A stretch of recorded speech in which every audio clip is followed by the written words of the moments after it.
pan. There you have it. Look at that. Is that not really cool or what? Keto bread started out like this in the microwave and ended up like this here.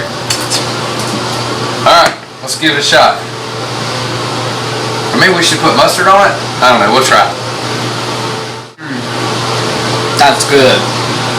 Pretty daggone good. I bet with some mustard it'd be even better. Alright, peace out. Stay keto.